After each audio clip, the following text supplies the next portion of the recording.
अच्छा, आज एक्सप्लेन करना है एसिडिक नेचर ऑफ अल्काइन। आप लोग जो है ना वीडियो को ना देखिए, बस इधर मेरी तरफ देखिए। ये याद रखें ना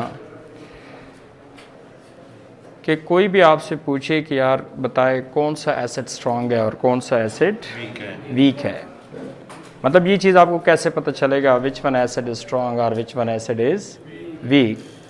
तो ये हर एक एसिडिटी एक्सप्लेन करता हूँ, सिर्फ अल्काइन की एसिडिटी नहीं, हर एक की एसिडिटी। मतलब आप लोगों को कैसे पता चलेगा कि कौन सा एसिड स्ट्रांग है और कौन सा एसिड वीक है। देखिए, एसिड का जो स्ट्रेंथ है वो सिर्फ एक ही चीज़ पे डिपेंड करता है, that is A9 stability. That is A9 stability. हमेशा याद रखें, वही एसिड स्ट्रांग होता है जिसका एनाइन स्टेबल हो। क्योंकि एसिड होता क्या है, शाबाश, एसिड क्या होता है, और वो सब्सटेंस जो H+ को डोनेट करे उसको हम क्या कहते हैं, एसिड्स कहते हैं। अब जब सब्सटेंस H+ डोनेट करेगा तो सारी बात है उसका एनाइन भी बनेगा, एनाइन बनेगा। अब जिस एसिड्स का एनाइन स्टेबल है तो सारा डिपेंड जो है वो एनाइन स्टेबिलिटी पे है। मतलब जिस एसिड का एनाइन जितना मोर स्टेबल है वो एसिड उतना आसानी से H+ डोनेट करेगा। अब अगर सपोज एक सब्सटेंस है उसका एनाइन अनस्टेबल है तो सारी बात है उसने H+ पर डोनेट बड़ी मुश्किल से करना है। अगर एनाइन स्टेबल है तो वो आसानी से डोनेट करेगा। तो जिस एसिड्स का एनाइन स्टेबल है, suppose the acid is HCl, उसका एनाइन कौन सा है, Cl-। अब अगर ये Cl- एनाइन स्टेबल है तो ये H को H+ फॉर्म में आराम से छोड़ देगा। लेकिन अगर ये एनाइन स्टेबल नहीं है, दैट इज़ व्हाट, अनस्टेबल, तो ये कभी भी H को H+ फॉर्म में डोनेट नहीं करेगा, करेगा बट स्लोली करेगा। So such acid is known as what, weak acid. हाँ, अगर एनाइन स्टेबल है तो फिर आराम से डोनेट करेगा, सो दैट इज स्ट्रॉन्ग। फिर नेक्स्ट क्वेश्चन ये है कि एनाइन स्टेबिलिटी का हमें कैसे पता चलेगा कि जी कौन सा एनाइन स्टेबल है और कौन सा एनाइन स्टेबल नहीं है। एनाइन स्टेबिलिटी का पता 3-4 फैक्टर से चलता है। उनमें से एक फैक्टर है that is delocalization, that is delocalization is also called resonance. और सेकंड कौन सा है, that is inductive effect, inductive effect. और तीसरा कौन सा है, दैट इज हाइब्रिडाइजेशन। और चौथा कौन सा है, दैट इज साइज। तो मतलब ये 4 फैक्टर है जिससे आप आराम से डिसाइड कर सकते हैं that which one anion is stable and which one is unstable. इधर चूंकि एक्सप्लेन हो रहा है कौन सा, एसिडिक नेचर ऑफ अल्काइन, तो अल्काइन की जो एनाइन है वो जिस फैक्टर से एक्सप्लेन होता है दैट इज हाइब्रिडाइजेशन। पता है ना कितनी तरह हाइब्रिडाइजेशन है, 3 तरह का, that is sp, sp2 and sp3। sp में s कैरेक्टर कितने हैं, दैट इज 50%। और sp2 में कितने हैं, दैट इज 33%।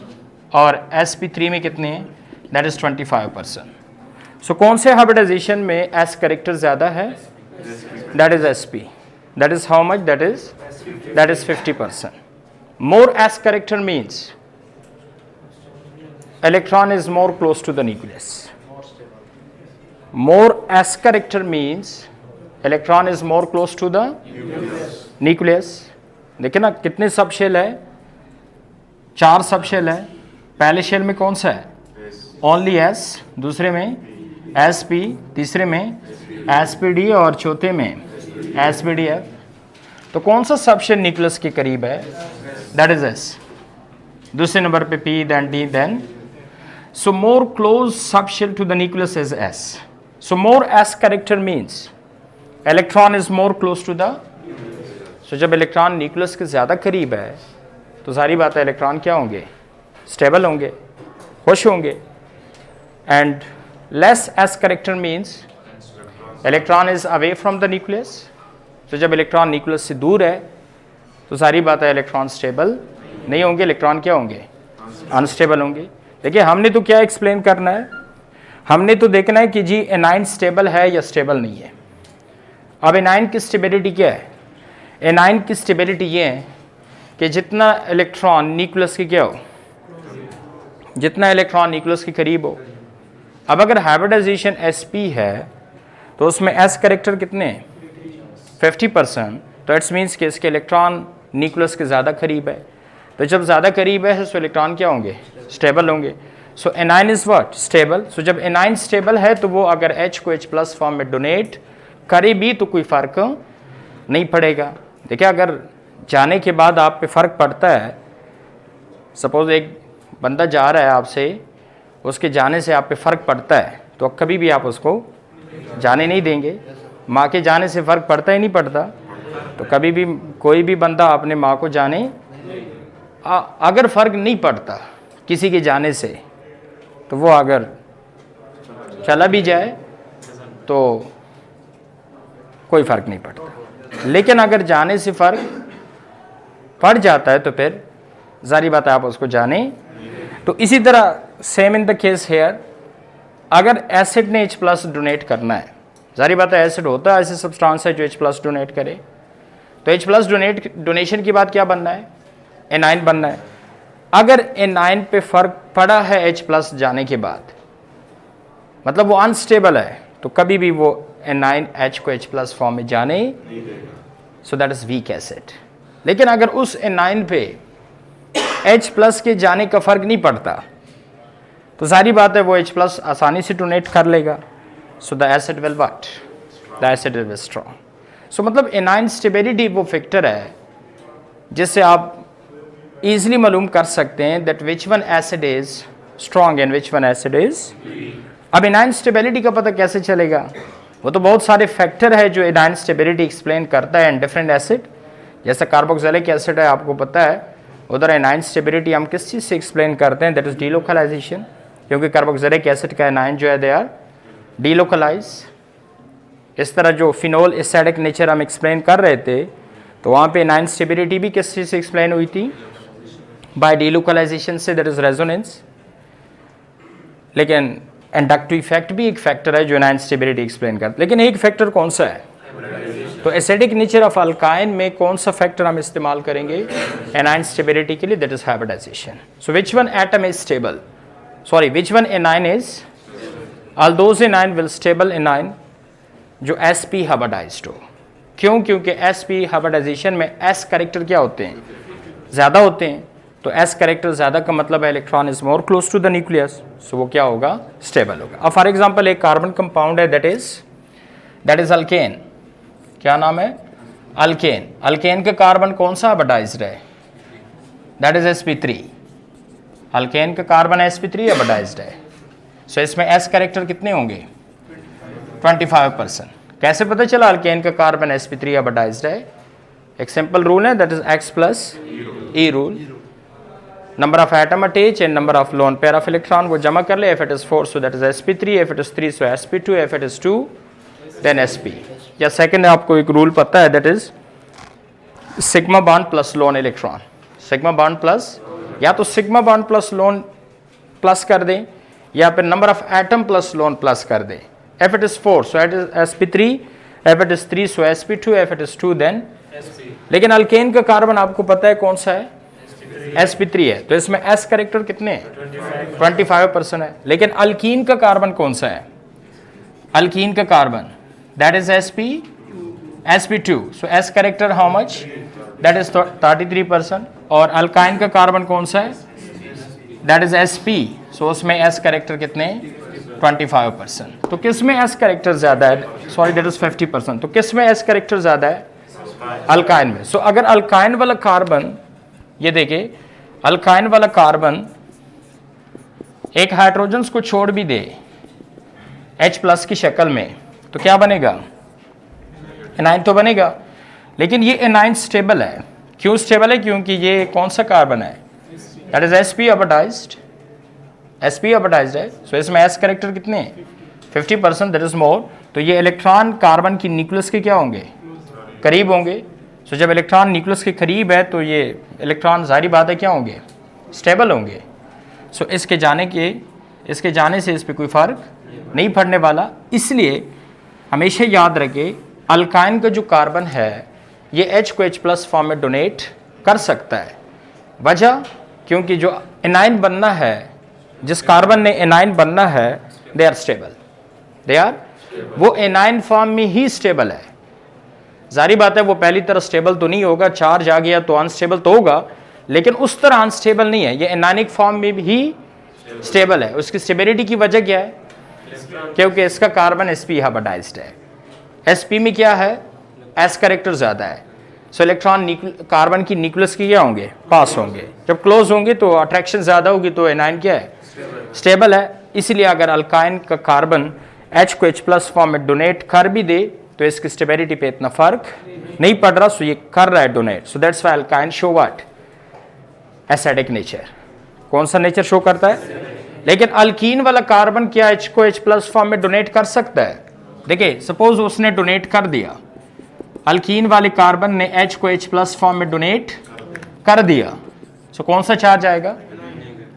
अब ये एक सूरत में कर सकता है, अगर जाने के बाद जो C ने नेगेटिव बनना है एनाइन, अगर ये एनाइन स्टेबल है, ये एनाइन, तो H को H+ फॉर्म में डोनेट कर सकता है। अगर ये स्टेबल नहीं है तो ये H को H+ फॉर्म में डोनेट नहीं कर सकता। So the A9 of the alkene is stable, unstable? Unstable. क्यों अनस्टेबल है दानिश? क्यों अनस्टेबल है alkyne of anion of alkyne? क्योंकि इसमें S कैरेक्टर कम है। S कैरेक्टर क्यों कम है? क्योंकि इलेक्ट्रॉन कार्बन एटम से डिस्टेंस पर है। नहीं, S कैरेक्टर कम होने की वजह से आप ये कह सकते हैं कि electron away from the nucleus, लेकिन S कैरेक्टर क्यों कम है? क्योंकि ये sp2 हाइब्रिडाइज्ड है। कौन सा हाइब्रिडाइज्ड है? क्योंकि sp2 हाइब्रिडाइजेशन में S कैरेक्टर कितना होता है? That is 33 something. तो जब sp2 है तो S कैरेक्टर कम है, तो अगर ये H को H+ फॉर्म में डोनेट कर भी दे तो जो एनाइन बनेगा वो अनस्टेबल होगा। मैंने क्या कहा था? विच वन एसिड इज स्ट्रॉन्ग? जिसका एनाइन स्टेबल हो। लेकिन अल्कीन का एनाइन क्या है? अनस्टेबल है। वो अनस्टेबिलिटी की वजह क्या है? क्योंकि अल्कीन का कार्बन sp2 है और sp2 में S कैरेक्टर कम होते हैं, तो इलेक्ट्रॉन इसके न्यूक्लियस से दूर होंगे तो वो स्टेबल, जब स्टेबल ही नहीं होगा तो एनाइन बनेगा नहीं। हमेशा वही काम होता है ना जो स्टेबिलिटी की तरफ जाता हो, जो स्टेबिलिटी की तरफ नहीं जाता वो काम कभी भी, हाँ वो होता है बाई फोर्स होगा, खुद बहुत नहीं होगा। तो इसलिए अल्कीन का कार्बन जो है वो कभी भी H को H+ फॉर्म में डोनेट नहीं करता। क्यों? क्योंकि जाने के बाद तो एनाइन बनना है। Anion of alkene is unstable. Why they are unstable? Because sp2। Next जो कौन सा कार्बन है? That is alkane. अल्केन का कार्बन कौन सा है? अल्केन का कार्बन sp3 है। तो अल्केन का कार्बन भी अगर H को H+ फॉर्म में डोनेट कर दे तो कार्बन जो एनाइन बनना है वो एनाइन कौन सा है? sp3 है। उसमें तो S कैरेक्टर 33 से भी कम है। कितना है? 25%। S कैरेक्टर बहुत कम है। S कैरेक्टर बहुत कम का क्या मतलब है? कि एनाइन जो है, जो इलेक्ट्रॉन है वो कार्बन की न्यूक्लियस से बहुत दूर होगा। जब इलेक्ट्रॉन कार्बन की न्यूक्लियस से बहुत दूर होंगे सो सारी बात है वो स्टेबल इलेक्ट्रॉन नहीं होंगे। So that is what? Unstable. So ये कभी भी H को H+ फॉर्म में डोनेट। सो ओनली किस हाइड्रोकार्बन्स का एनाइन जो है that stable? That is the alkyne of carbon, that is the alkyne of, because of sp hybridization. इसलिए alkyne hydrocarbon show acidic nature. इसके अलावा कोई hydrocarbon like alkene and alkane can't show acidic nature. बात समझ आ रही है?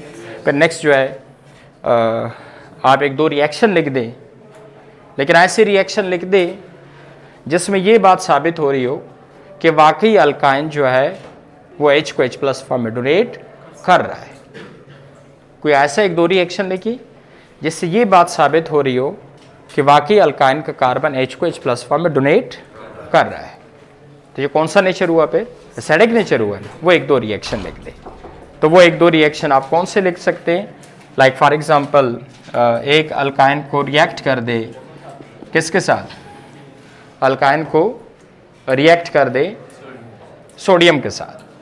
Sodium metal के साथ रिएक्ट कर दें, तो इसमें क्या होगा, दोनों हाइड्रोजन प्लस की फॉर्म में चले गए, दोनों हाइड्रोजन प्लस की फॉर्म में निकाल दे। So it's means alkyne show what, acidic nature. फिर जो एनाइन बनेगा उसको कोई प्लस तो देना है ना, वो प्लस कौन सा आएगा, सोडियम।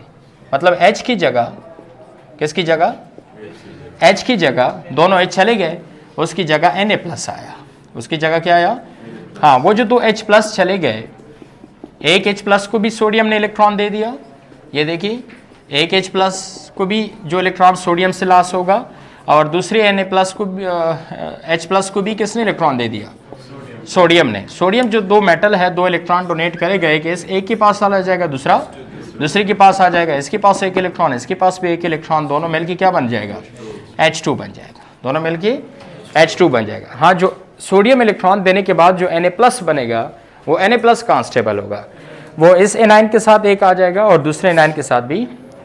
तो ये वो रिएक्शन है किसका, अल्काइन का, जिससे ये साबित होता है कि वाकई अल्काइन एसिडिक नेचर रखता है। Acidic nature means H plus donation, तो इसमें H प्लस देके डोनेट हो रहे और उसी H प्लस की जगह सोडियम प्लस आ गया। हाँ, एक और रिएक्शन भी लिख दे जिससे अल्काइन की एसिडिटी एक्सप्लेन होती हो, दैट इज कि अल्काइन के साथ क्या रिएक्ट कर दे, that is NH2OH, NH2OH react कर सकते हैं, या सिर्फ अल्काइन के साथ क्या NH4 रजिस्टर दे दे, अल्काइन के साथ NH4, बुक में देखिए ना कौन सा रिएक्ट किया है, हाँ कौन सा रिएक्ट किया है, NH4 है, NH4 तो हो ही नहीं सकता, एक तो सोडियम के साथ है, दूसरा NH3 बनेगा।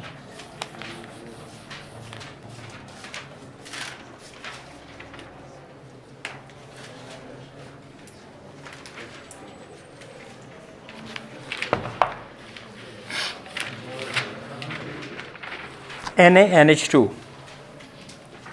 NaNH2, इससे भी ये साबित हो सकता है कि alkyne show what, acidic nature. कैसे, H प्लस फॉर्म में चला जाएगा, वो H प्लस कौन ले लेगा, NH2, तो NH2 को फिर सोडियम छोड़ना पड़ेगा। हाँ, वही सोडियम फिर किसकी जगह आ जाएगा, हाइड्रोजन की जगह। जो H प्लस फॉर्म में निकल जाए उस H प्लस की जगह Na प्लस आ जाएगा, और वही H किसके पास चला जाएगा, NH2 के पास। सो इस तरह है CH triple bond C, H को H प्लस फॉर्म में डोनेट किया ना, उसकी जगह कौन आया, Na, और जो H प्लस डोनेट किया वो किसके साथ चला जाएगा, NH2 के साथ, क्या बन जाएगा, NH3 बन जाएगा। तो ये भी वो रिएक्शन है जिससे ये बात साबित होता है कि वाकई alkyne show what, acidic nature. बस सिर्फ दो रिएक्शन ऐसे लिखे अल्काइन के जिससे ये बात साबित हो कि वाकई अल्काइन का जो कार्बन है दे शो व्हाट, एसिडिक नेचर। तो इसमें आपने देख लिया अल्काइंस के कार्बन ने H को H प्लस फॉर्म में डोनेट किया, उसकी जगह Na प्लस आया, और इधर भी आपने देख लिया कि अल्काइंस के कार्बन ने H को H प्लस फॉर्म में डोनेट किया, उसकी जगह Na प्लस आ गया, और वो H प्लस कहाँ चला गया, NH2 के पास क्या बना, NH3 बन गया।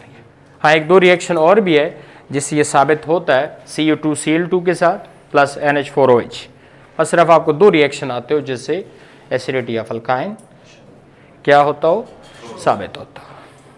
बात समझ आ गई। हाँ, ये जो फैक्टर है, फिर बाकी डीलोकलाइजेशन, इंडक्टिव, और इसी से भी एनाइन स्टेबिलिटी का पता चल जाता है, लेकिन किसी और एसिड्स की एनाइन स्टेबिलिटी का। सपोज आपने एनाइन स्टेबिलिटी एक्सप्लेन करनी है कार्बोक्सिलिक एसिड्स की, एनाइन स्टेबिलिटी आपने एक्सप्लेन करनी है फिनोल की, एनाइन स्टेबिलिटी आपने एक्सप्लेन करनी है क्लोरोएसेटिक एसिड की या फ्लोरोएसेटिक एसिड्स की, या आपने एनाइन स्टेबिलिटी एक्सप्लेन करनी है हैलोजन एसिड की, HF, HCl, HBr and HI, iodine का साइज क्या है, सबसे ज़्यादा है ना, तो मतलब इधर इनाइन स्टेबिलिटी साइज से भी एक्सप्लेन हो सकती है। तो मतलब ये पूरी केमिस्ट्री में ये 4 फैक्टर है जिससे आप इनाइन स्टेबिलिटी ईजिली एक्सप्लेन। और याद रखिए जिस एसिड्स का एनाइन आपको ज़्यादा स्टेबल लग गया तो it's means that is what, that is strong acid. बात समझ आ रही है? तो कोई क्वेश्चन है?